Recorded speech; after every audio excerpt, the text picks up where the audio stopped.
Hoje nós vamos selecionar e estudar 5 empresas boas e com alto potencial de rentabilidade para você que prioriza o Growth Invest, ou seja, a estratégia de crescimento na sua carteira de investimentos, sem dar peso para o dividendo nessa escolha. Porém, como a gente vai ver, algumas dessas empresas também são elegíveis para uma estratégia de dividendos, entregando o famoso crescidendo. Vou explicar qual que é o racional por trás dessas escolhas, mostrando qual que é o critério principal para você analisar para garimpar empresas para essa estratégia. Então já pega papel e caneta e bora estudar essas empresas comigo? Meu nome é Igor e bem-vindos ao canal Aposentando. Existem duas principais vertentes de estratégias para investimento, que seria a de Dividend Investing e a de Growth Investing. Aqui nesse canal eu trago muito para vocês a estratégia do Dividend Investing, que é a que eu utilizo majoritariamente na minha carteira. Porém, eu também tenho algumas empresas dentro da minha carteira que se valem da estratégia de Growth, porém não é a maioria. Eu já trouxe isso várias vezes aqui no canal do porquê disso, né? A mecânica do mercado acionário aqui no Brasil, ela é um pouco diferente do que, por exemplo, nos Estados Unidos. Aqui, por a gente ter esses ciclos muito frequentes de alta e baixa de juros, acaba com que prejudica muito as empresas de crescimento, porque o ambiente econômico está sempre com muita instabilidade, e isso acaba beneficiando muitas empresas de dividendo, que além dessa questão econômica, né, macroeconômica brasileira, também tem um benefício da isenção de imposto de renda em cima do dividendos, que ainda nesse ano está valendo, né? Mas que a qualquer hora pode mudar, porque o nosso legislativo e executivo estão sempre querendo mexer na regra do nosso dividendo isento de imposto de renda. Mas esse beneficiamento da estratégia de dividendos aqui no Brasil não exclua que você tenha uma, duas ou até 100% da sua carteira na estratégia de growth, ou seja, de crescimento. Mas ao meu ver acaba se tornando um pouco mais arriscado. Já se ter uma boa parte da sua carteira na estratégia de dividendos e ter uma pequena parte, uma parte média na estratégia de growth, ao meu ver acaba se tornando o melhor dos dois mundos, onde você tem uma segurança muito grande investindo em dividendos e também uma exposição a algumas empresas de crescimento para que você tenha uma rentabilidade grande e alta em cima delas. E o principal critério que você tem que analisar para incluir uma empresa de growth, ou seja, de crescimento na sua carteira, seria o ROI, que é o retorno sobre o patrimônio líquido. O ROI ele é um indicador que demonstra a capacidade da empresa dela te retornar lucros em relação ao patrimônio líquido dela. Ou seja, se a empresa tem 1 bilhão de patrimônio líquido e ela consegue um retorno sobre esse patrimônio nesse ano de 20%, por exemplo, no próximo ano esses 20% de lucro, que seriam 200 milhões, certo? Se a empresa tem 1 bi de patrimônio líquido, esse lucro de 200 milhões vai virar patrimônio líquido também no próximo ano, ou seja, o patrimônio líquido dela vai ser de 1 bilhão e 200. No próximo ano ela precisa ter a capacidade de rentabilizar o novo patrimônio líquido dela, que seria de 1 bi e 200, ou seja, ela teria que gerar 20% sobre isso, o que daria um novo lucro líquido de 240 milhões. Isso parece simples no papel, mas a empresa ter a capacidade de conseguir rentabilizar o seu patrimônio líquido em um número alto, como 20%, ao decorrer dos anos e vários anos consecutivos, é muito difícil. E ela tem como fazer isso de duas formas, né? Ou com crescimento orgânico, que seria, tomando uma empresa como exemplo aqui, né? Uma fábrica. Ela teria que aumentar a sua capacidade produtiva e aumentar a quantidade de clientes que ela consegue atender. A outra forma dela crescer seria da forma inorgânica, que seria com fusões e aquisições. Então, no mesmo exemplo de uma fábrica, ao invés dela buscar novos clientes e aumentar a sua capacidade fabril através da construção, ela vai atrás de outros players do mercado, menores do que ela geralmente, para que ela faça a aquisição e incorpore aquela fábrica dentro da sua atividade já existente. E cada uma dessas formas tem os seus problemas que vêm junto com isso, né? Na orgânica, você tem um problema de um crescimento um pouco mais demorado, porque não é tão fácil assim quando você é uma empresa muito grande, você aumentar a quantidade de clientes que você atende. Porém, é um crescimento mais consistente, porque geralmente a partir do momento que você conquista aquele novo cliente, dificilmente você vai perdê-lo, só se você fizer uma cagada muito grande, né? Já no inorgânico é mais fácil de você crescer fazendo uma aquisição, porém, você precisa incorporar empresas que tenham um retorno sobre o patrimônio líquido pelo menos igual ou superior ao seu. Porque se você começar a adquirir empresas com retorno sobre o patrimônio menor do que o teu, com o tempo essas aquisições vão começar a puxar a rentabilidade da empresa para baixo, o que também é um problema. Bom, de toda forma, mesmo no Brasil sendo um terreno inóspito para esse tipo de empresa, empresa, a gente ainda consegue buscar e encontrar algumas empresas que se enquadram nesses critérios. E hoje eu trouxe para vocês então 5 empresas para a gente estar estudando que se enquadraria nessa estratégia de Growth Invest. E a primeira empresa dessa lista é a Vulcabras. A Vulcabras é uma das maiores empresas calçadistas do Brasil, ou seja, ela pertence ao setor de consumo cíclico e o subsetor de calçados. Ela é a gestora de várias marcas conhecidas, como a Olímpicos, a Azaleia e a Under Armour do Brasil. A Vulcabras é uma prova de que nem todas as empresas do setor de varejo são ruins, né? A gente precisa setorizar isso. Principalmente o varejo de linha branca, que seria eletrodomésticos, e que vendem produtos de terceiros, se configura um dos piores setores que a gente tem na nossa bolsa. Porém, o setor de varejo que produz os seus próprios produtos, como por exemplo a Vulcabras, acaba por ser um setor bom, como a gente vai ver nos múltiplos dela daqui a pouco. Bom, mas hoje a Vulcabras está sendo negociada então a R$ 19,61, uma valorização de 36% nos últimos 12 meses, PL de 9,1, PVP de 2,4 e um dividend yield de 7,4%. Como eu disse para vocês no início do vídeo, essas empresas são para uma estratégia de crescimento, porém algumas delas também pagam um dividendo legal. Então a gente consegue ver aqui um crescimento bem consistente no último ano, nos últimos 5 anos ainda melhor e nos últimos 10 anos também, né? Entregando 1.624% nos últimos 10 anos e descontados a inflação, 922%. A empresa hoje está entregando um payout de 70%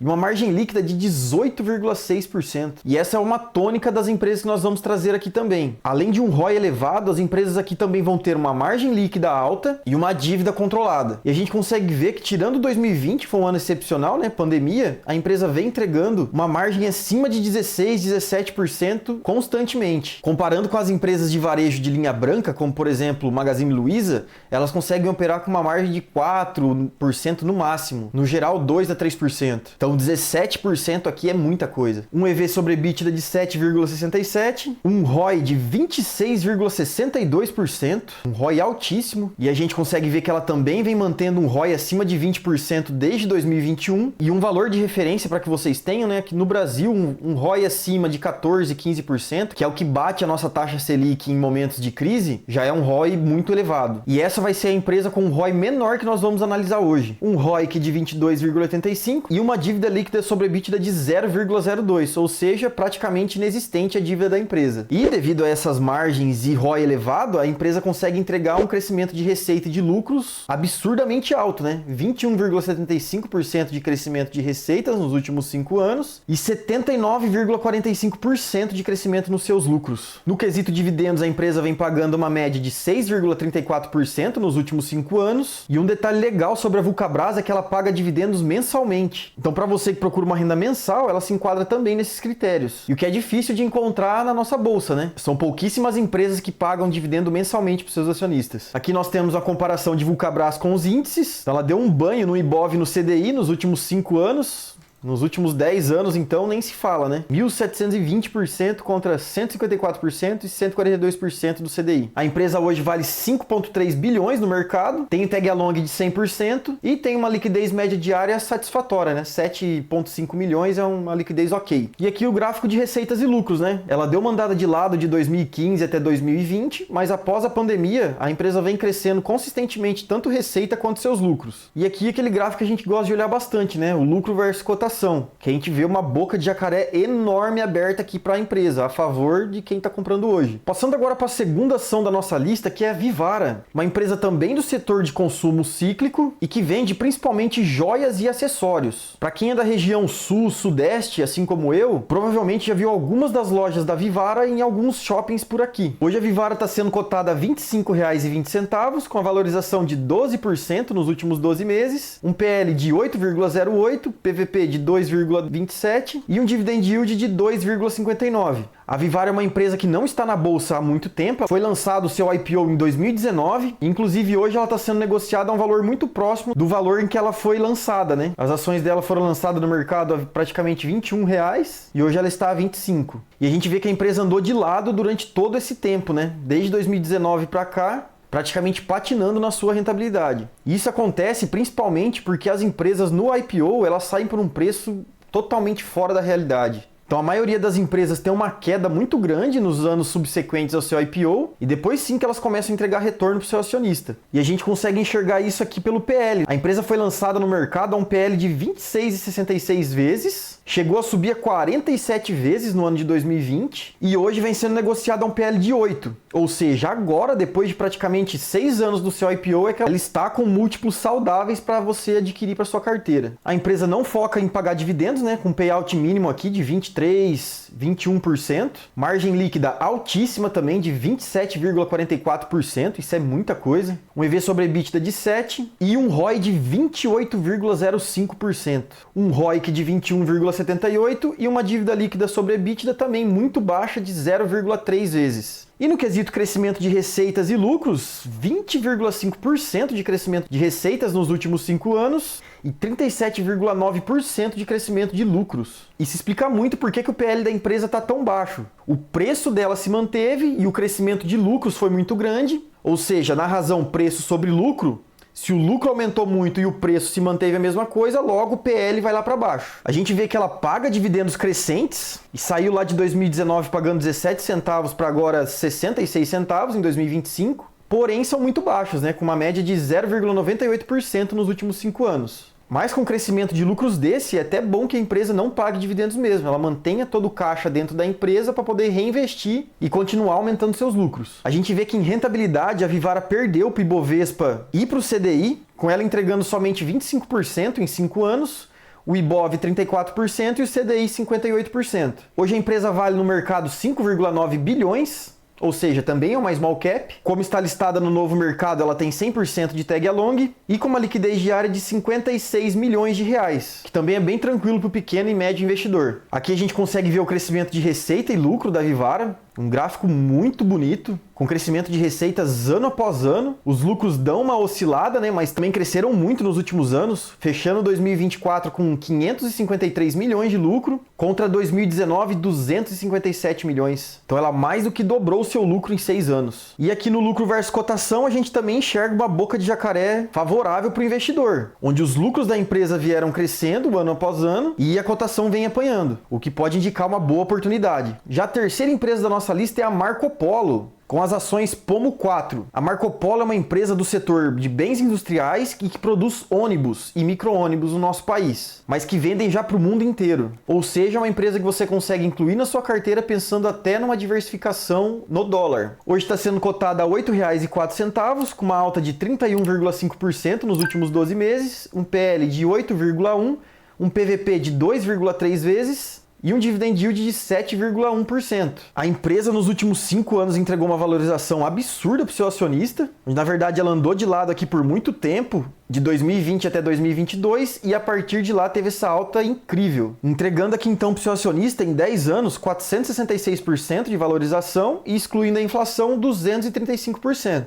Hoje a Marco Polo entrega para o seu acionista praticamente 60% de payout, que já é um payout razoável e faria até com que a empresa se enquadrasse nos critérios de dividendos. Uma margem líquida de 13,18%, também bem satisfatória, EV sobre EBITDA de 6,27% e um ROI, meus amigos, de 28,66%. É muito retorno sobre patrimônio. Um ROIC de 15,7 vezes, uma dívida líquida sobre EBITDA também muito confortável de 0,85 vezes. O que quer dizer que com menos do que um ano de geração de caixa, ela consegue pagar todas as suas obrigações. E no quesito crescimento de receitas e lucros, ela conseguiu entregar 19,14% de receitas nos últimos 5 anos e 66,15% de crescimento nos seus lucros. Nos dividendos, a empresa vem numa crescente nos últimos anos e conseguiu entregar uma média de 4,89% nos últimos 5 anos. Comparando a Marco Polo com o Ibovespa e o CDI, ela deu um banho nos dois também, né? 324% em 5 anos contra 34% do Ibovespa e 58% do CDI. Também se trata de uma small cap com 8,5 bilhões de valor de mercado, conta com 80% de tag along nessas ações,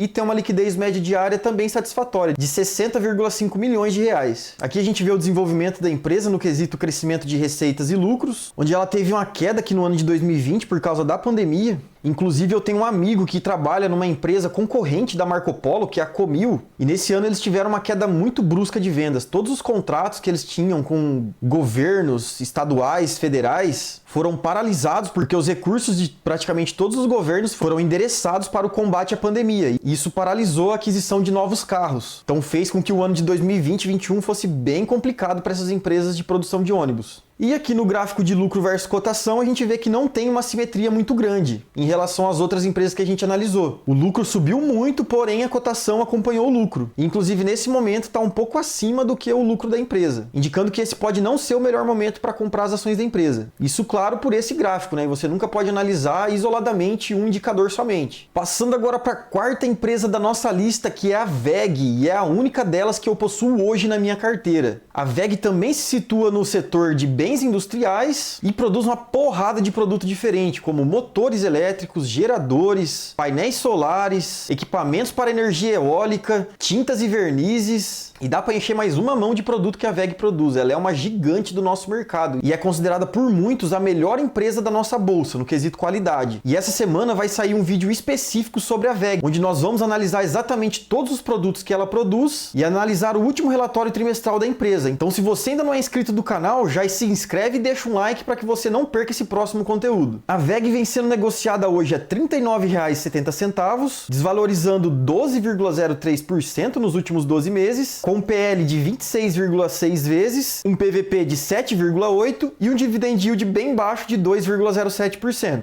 Quem está entrando na bolsa agora e olha a WEG nos últimos anos, imagina, essa empresa não é tudo isso que falam, né? Pega a rentabilidade aqui em um ano negativa, em 5 anos não foi lá essas coisas. Só que quando você estica essa janela para 10 anos, ou até mais do que isso, você vê que a WEG é um dos maiores cases da nossa bolsa de valores. Chega até a distorcer o gráfico aqui nos primeiros anos, porque o retorno dela foi absurdo. Ela entregou nos últimos 10 anos um retorno de 519% e excluindo a inflação 267%. Se você for esticar essa janela para 20, 30 anos, o retorno da WEG foi mais de 26.000%, é muita coisa. Mas mais detalhes sobre isso no nosso vídeo próprio sobre a WEG. Hoje a WEG paga para o seu acionista um payout de 50%, o que é um payout médio, porém como ela negocia com um PL muito alto, esse 50% de payout acaba se transformando num dividendo pequeno. Só que o que acontece? Mesmo sendo uma empresa cara, a WEG consegue entregar valor para o seu acionista, através da valorização, porque ela rentabiliza demais o seu capital. Como a gente pode ver aqui pelo histórico de PL da empresa, foram raras as vezes que ela negociou com PL igual ela está negociando hoje, na casa dos 26, 27. Em todos os momentos que ela bateu nesse ponto, ela teve uma valorização enorme depois, chegando a bater 67 vezes de PL no ano de 2020. E é claro, não acredito que a história vai se repetir, mas com certeza ela rima. Então esse ponto aqui é um ponto que pode ser um bom momento de compra para as ações da WEG. Inclusive eu comecei a montar minha posição nessa região aqui e tive uma rentabilidade bem legal com as minhas ações nos anos subsequentes. A empresa ostenta uma margem líquida de 15,6%, um EV sobre EBITDA bem alto de 18,49 vezes, e um ROI, meus amigos, de 29,4%. É muita coisa. Um ROIC de 26% e uma dívida líquida sobre EBITDA negativa, o que quer dizer que a empresa tem mais caixa do que ela tem de obrigações para pagar no futuro, trazendo uma tranquilidade enorme para a empresa. E no quesito crescimento de receitas e lucros, 18% de crescimento nas receitas nos últimos 5 anos e 22,3% de crescimento nos seus lucros. Nos dividendos pagos, a WEG vem crescendo ano após ano, mas com uma média muito baixa, né, de 1,25% nos últimos 5 anos. A WEG contra o Ibovespa e o CDI foi um baile, né, com 518% da WEG contra 154% do Ibovespa e 142% do CDI. É a primeira empresa da nossa lista que não é uma small cap, então ela já tem 167 bilhões de valor de mercado hoje. Como ela é listada no novo mercado, ela tem 100% de tag along e com uma liquidez média diária de 272 milhões de reais. A gente vê que a receita da WEG ela é muito diversificada, né, vindo aproximadamente uns 44% do Brasil, 29% dos Estados Unidos, 14% da Europa, 7% da Ásia e assim por diante. E 3% da África e mais 3% dividido em outros países. Gráfico de receitas e lucros da WEG é coisa linda de ver, né? Chegando a 6,32 bilhões de lucros em 2024, sendo que em 2015 ela tinha somente 1,17 bilhão de lucro. Praticamente 5 vezes mais num período de 10 anos. É incrível o crescimento dessa empresa. E aqui no gráfico de lucro versus cotação, a gente consegue ver que no momento as ações da empresa vêm tendo uma correção e o seu lucro se mantendo crescente, o que pode indicar que é um bom momento para você estar iniciando a sua posição em WEG. No meu caso, eu estou aproveitando dessa correção para ir aumentando a minha posição, pois são raros os momentos que ela apresenta essa oportunidade pra gente. Eu comecei a montar minha posição nesse período, em 2023, então ela teve essa subida, parei de comprar e agora ela vem corrigindo e eu estou aproveitando para aumentar a posição. Chegando agora na última empresa analisada hoje, que é a Odontoprev, que é uma seguradora que atua exclusivamente no segmento de seguro dental. A empresa vem sendo negociada hoje a R$ 11,43, praticamente andando de lado nos últimos 12 meses, com 2,03% de alta, um PL de 11,2 vezes, PVP de 4,6 e um dividend yield de 7,8% nos últimos 12 meses. A gente vê que nos últimos 10 anos a Odontoprev não teve uma valorização muito boa, porém quem conseguiu comprar nesses pontos de maior estresse do mercado conseguiu ter uma rentabilidade legal, uma vez que a empresa entregou somente 73% de valorização nos últimos 10 anos e descontados a inflação chegam a 2,92%. Mas isso também porque a empresa foi lançada num preço muito alto, sendo negociada a um PL de 21 vezes lá em 2015 e já chegou a bater até 29 vezes no ano de 2016 e 2019 e agora já nos últimos 4 anos a empresa vem sendo negociada num PL mais saudável. Por isso que é muito importante você não pagar caro pelas suas empresas. Porque a empresa é ótima, a gente vai ver que ela teve um crescimento de receitas e lucros em todos esses anos para trás, porém se você paga muito caro por ela, ela vai demorar anos para poder te dar um retorno satisfatório. A empresa vem pagando um payout de 138%, mas aqui está um pouco distorcido. Segundo a administração da empresa, o payout estimado para esse ano e os próximos